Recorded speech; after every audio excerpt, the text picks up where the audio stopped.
Because we realize that there is tremendous pressure on our classical, familiar order.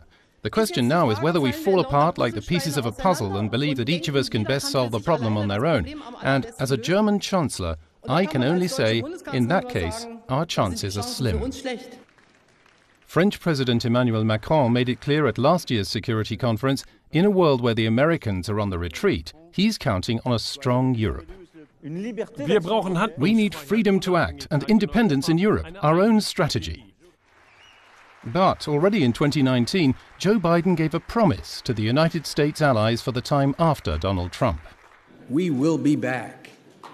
Don't have any doubt about that. He promised that one day the United States would do more for Europe and for NATO again. Ladies and gentlemen, making the transatlantic partnership work means reinvigorating ties among key countries in Europe and in North America. I could not be more excited today to welcome three very special guests, virtually, of course, to Munich today. Thank you so much for joining us. A very, very warm welcome. Good morning to Washington, D.C. Hallo nach Berlin. Et bonjour à Paris.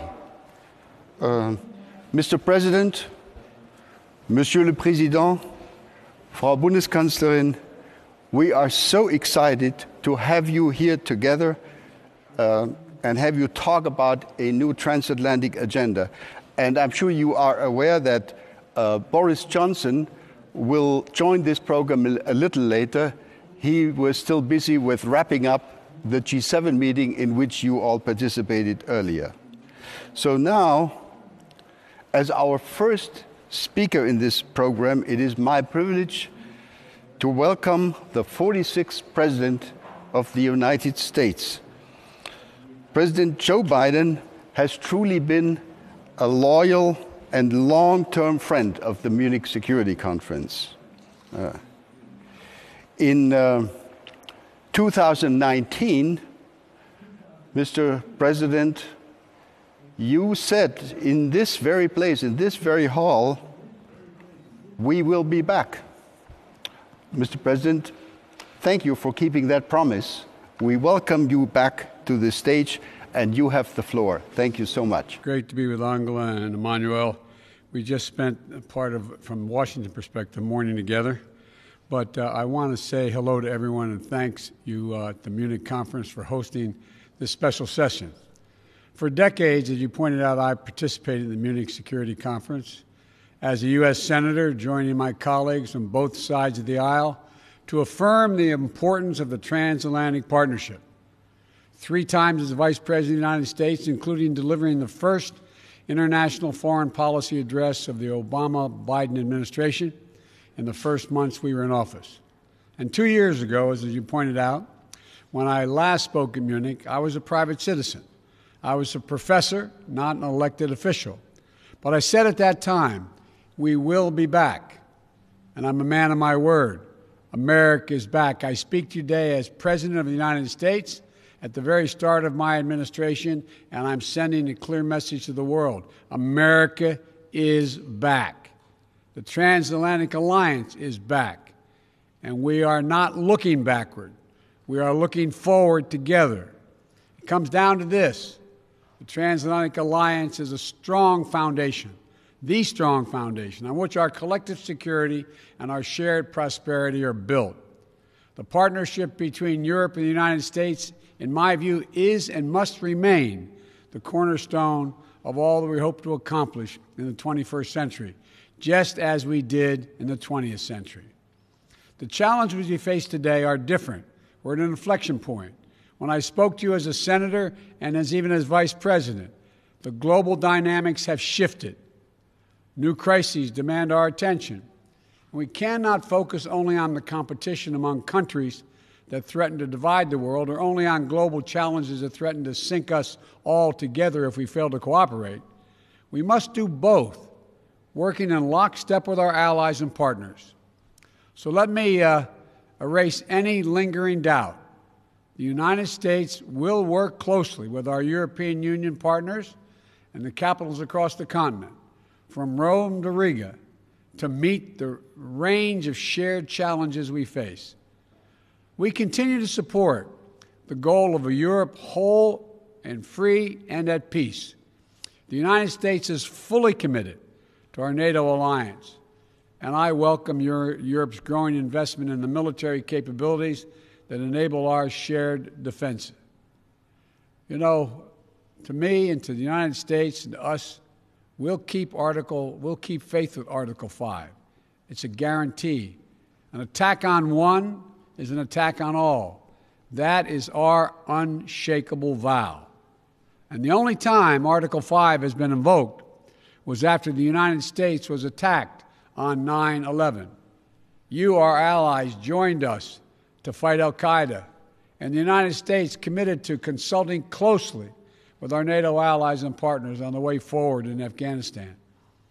My administration strongly supports the diplomatic process that's underway and to bring an end to this war that is closing out 20 years.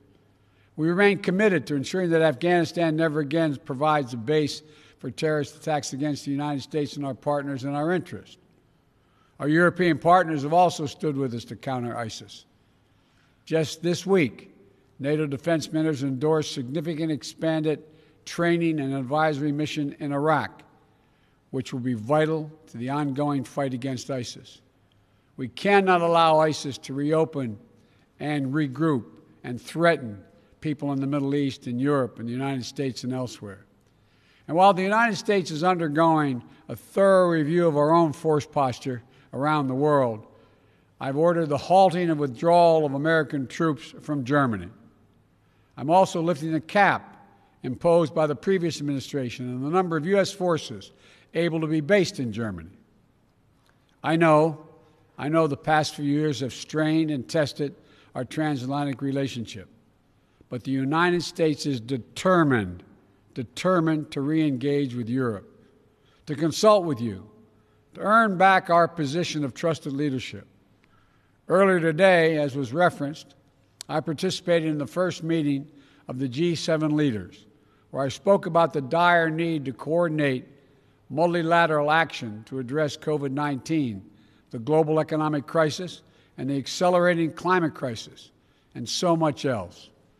Achieving these goals is going to depend on a core strategic proposition, and that is the United States must renew America's enduring advantages so that we can meet today's challenges from a position of strength. That means building back better our economic foundations, reclaiming our place in international institutions, lifting up our values at home, and speaking out to defend them around the world. Modernizing our military capabilities while leading with diplomacy. Revitalizing America's network of alliances and partnerships that have made the world safer for all people. You know, I hope our fellow democracies are going to join us in this vital work. Our partnerships have endured and grown through the years because they are rooted in the richness of our shared democratic values. They're not transactional. They're not extractive. They're built on a vision of a future where every voice matters, where the rights of all are protected and the rule of law is upheld. None of this has fully succeeded in this, none of us has fully succeeded in this division. We continue to work toward it. And in so many places, including in Europe and the United States, democratic progress is under assault. I've known many of you for a long, long time, and you know that I speak my mind. So let me be very straightforward with you all. We are in the midst of a fundamental debate about the future and direction of our world. We're at an inflection point between those who argue that given all the challenges we face, from the fourth industrial revolution to the global pandemic, that autocracy is the best way forward, they argue. And those who understand that democracy is essential to meeting these challenges.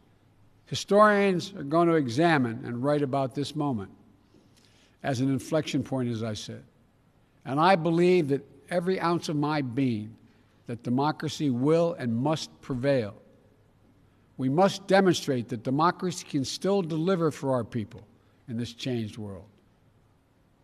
That, in my view, is our galvanizing mission. Democracy doesn't happen by accident. We have to defend it, fight for it, strengthen it, renew it. We have to prove that our model isn't a relic of history. It's the single best way to revitalize the promise of our future. And if we work together with our democratic partners with strength and confidence, I know we'll meet every challenge and outpace every challenger. You know, we must prepare together for long-term strategic competition with China. How the United States, Europe, and Asia work together to secure the peace and defend our shared values and advance our prosperity across the Pacific will be among the most consequential efforts we undertake. Competition with China is going to be stiff. That's what I expect, and that's what I welcome, because I believe in the global system Europe and the United States together with our allies in the Indo-Pacific worked so hard to build over the last 70 years. We can own the race for the future. But to do so, we have to be clear-eyed about the historic investments and partnerships that this will require. We have to protect for space for innovation, for intellectual property, and the creative genius that thrives with the free exchange of ideas in open democratic societies. We have to ensure that the benefits of growth are shared broadly and equitably, not just by a few. We have to push back against the Chinese government's economic abuses and coercion that undercut the foundations of the international economic system. Everyone must play by the same rules. U.S. and European companies are required to publicly disclose corporate governance structures and abide by rules to deter corruption and monopolistic practices. Chinese companies should be held to the same standard.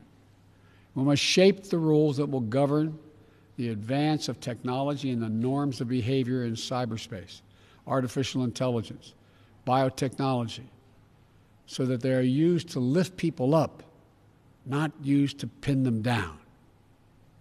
We must stand up for the democratic values that make it possible for us to accomplish any of this, pushing back against those who would monopolize and normalize repression. You know, this is also how we're going to be able to meet the threat from Russia.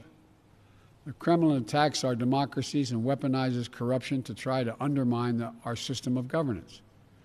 Russian leaders want people to think that our system is more corrupt or as corrupt as theirs. But the world knows that isn't true, including Russia's own citizens. Putin seeks to weaken the European project and our NATO alliance. He wants to undermine the transatlantic unity and our resolve, because it's so much easier for the Kremlin to bully and threaten individual states than it is to negotiate with a strong and closely united transatlantic community. That's why standing up for the sovereignty and territorial integrity of Ukraine remains a vital concern for Europe and the United States. That's why addressing Russian recklessness and hacking into computer networks in the United States and across Europe and the world has become critical to protecting our collective security. The challenges with Russia may be different than the ones with China, but they're just as real. It is not about pitting East against West. It's not about we want a conflict. We want a future where all nations are able to freely determine their own path without a threat of violence or coercion. We cannot and must not return to the reflective opposition and rigid blocks of the Cold War. Competition must not lock out cooperation on issues that affect us all. For example, we must cooperate if we're going to defeat COVID-19 everywhere, My first presidential national security memorandum focused on surging health and humanitarian responses to defeat COVID-19 and to better prevent and prepare for the next pandemic. Today, I'm announcing that the United States is making a $2 billion pledge to COVAX with the promise of an additional $2 billion to urge others to step up as well. Yet even as we fight to get out of the teeth of this pandemic, the resurgence of Ebola in Africa is a stark reminder that we must simultaneously work to finally finance health security, strengthen global health systems, and create early warning systems to prevent, detect, and respond to future biological threats, because they will keep coming. We have to work together to strengthen and reform the World Health Organization. We need a UN system focused on biological threats that can move quickly to trigger action. Similarly, we can no longer delay or do the bare minimum to address climate change. This is a global existential crisis, and we'll all suffer the consequences if we fail. We have to rapidly accelerate our commitments to aggressively curb our emissions and to hold one another accountable for meeting our goals and increasing our ambitions. That's why, as President, I immediately rejoined the Paris Agreement. And as of today, the United States is officially, once again, a party to the Paris Agreement, which we helped put together. On Earth Day, I will host a Leaders Summit to help drive more ambitious actions among the top emitters, including domestic climate action here in the United States. I'm grateful for Europe's continued leadership on climate issues over the last 4 years. Together, we need to invest in the technological innovations that are going to power our clean energy futures and enable us to build clean energy solutions to global markets. The threat of nuclear proliferation also continues to require careful diplomacy and cooperation among us. We need transparency and communication to minimize the risk of strategic misunderstanding or mistakes. That's why the United States and Russia, notwithstanding other competition, extended the New START Treaty for an additional 4 years once I was sworn in. That's why we said we're prepared to re-engage in negotiations with the P5+1 on Iran's nuclear program. We must also address Iran's destabilizing activities across the Middle East. And we're going to work in close cooperation with our European and other partners as we proceed. We'll also work together to lock down fissile and radiological material to prevent terrorist groups from acquiring and using them. Look, the range of challenges Europe and the United States must take on together is broad and complex. And I'm eager to hear next from my good friends and outstanding leaders, Chancellor Merkel, about her thoughts on the way forward together. So let me conclude with this. We cannot allow self-doubt to hinder our ability to engage each other or the larger world. The last 4 years have been hard, but Europe and the United States have to lead with confidence once more, with faith in our capacities, a commitment to our own renewal, with trust in one another, and the ability of Europe and the United States to meet any challenge to secure our futures together. I know we can do this. We've done it before. Just yesterday, after a 7-month, 300 million-mile journey, NASA successfully landed the Perseverance rover on Mars. It's on a mission of exploration, with elements contributed by our European partners to seek evidence of the possibility of life beyond our planet and the mysteries of the universe. Over the next few years, Percy, as it's been called, but Perseverance, will range and collect samples from the red planet and pile them up. So another mission and rover, envisioned as a joint effort between NASA and the European Space Agency, will retrieve this trove of scientific wonders and bring it home to all of us. That's what we can do together.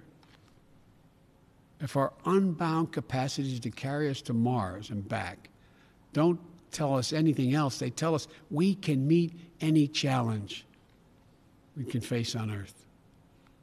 We have everything we need.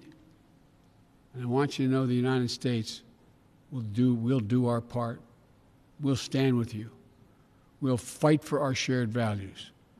We'll meet the challenges of this new moment in history. America's back. So let's get together and demonstrate to our great-great-grandchildren when they read about us that democracy functions and works, and together there's nothing we can't do. So let's get working. Thank you all very much.